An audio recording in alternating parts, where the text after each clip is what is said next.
If you're deciding between Haverford Township or Radnor Township, this decision could easily cost you $300,000 or save you from making the wrong lifestyle decision.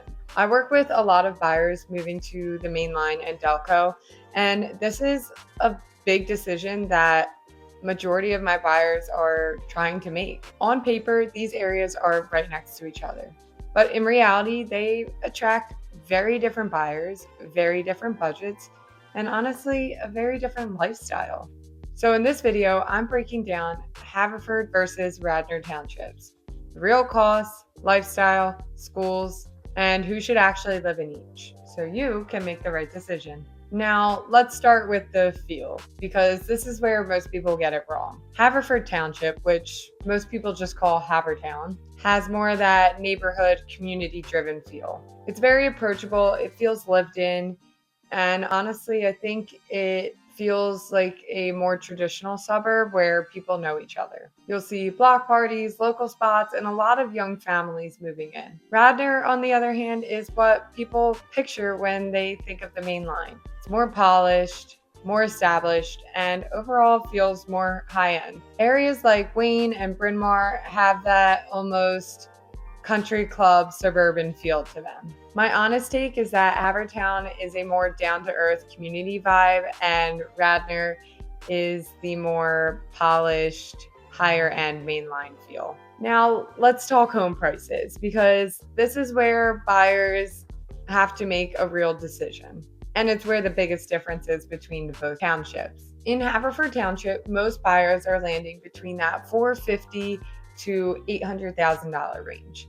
Now, I'm just saying majority. There are prices that could be lower or higher, but this is where majority fall in. You can still find twins and smaller homes in the 400s, and you can find updated homes with space that will push you into 700s or higher.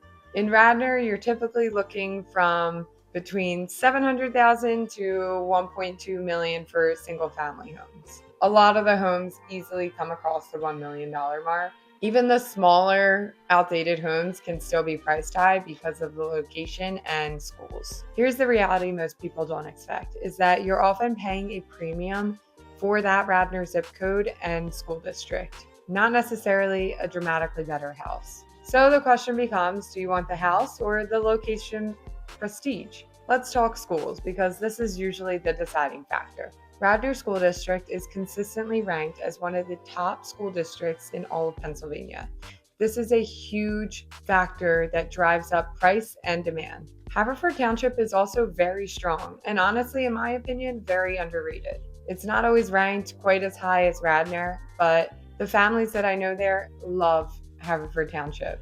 My honest take as an agent is that if schools are your number one priority and top tier rankings, Radnor usually wins. But if you want a strong district and better value, Havertown is where a lot of smart buyers end up. Housing style and what you get is where a lot of the buyers really see the difference between Radnor and Havertown. In Havertown, you'll see a lot of twins, colonials, single family detached homes. They might be on smaller lots, but they have very functional layouts. You'll see a lot of homes that have been updated over time, and a lot of move-in ready homes at that mid price point range. In Radnor, you'll find larger homes, bigger lots of land, and historic properties. You'll find higher end new construction and renovations, but you'll also find some older homes that need some significant updating that still come for a premium. In Radnor, you might be paying $900,000 and still need to update the big systems like the HVAC, roof, plumbing, electrical. In Havertown, that budget could get you something that's fully updated. And that's the huge decision point for buyers right now. Both areas do have great lifestyle perks, but they're different. Havertown is more casual, very convenient, has that strong neighborhood feel, very community driven, and easy access to the city. Now in Radnor, it's a little bit different.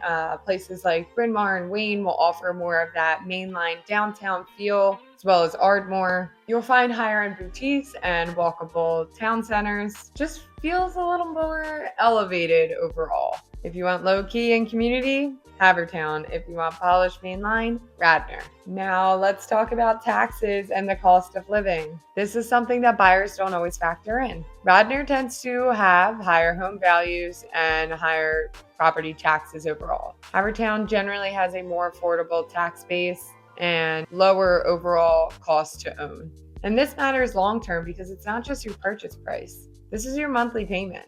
So you should seriously consider Haverford Township if you want more value for your money. You're okay with slightly less prestige for a better house. You want strong community feel. You're a first-time buyer or a move-up buyer. And Radnor is a good fit for you if schools are your top priority. You want that mainline name and lifestyle. You're comfortable with a higher budget. And you're okay with paying more for location over the house. Most buyers don't realize this, but they start with me thinking they want to end up in Radnor and actually end up in Havertown because it just makes more sense for how they want to live. If you're trying to figure out where you should actually be between these two or anywhere in Philly, Delco, or the Main Line, please reach out to me. I would love to be a resource for you.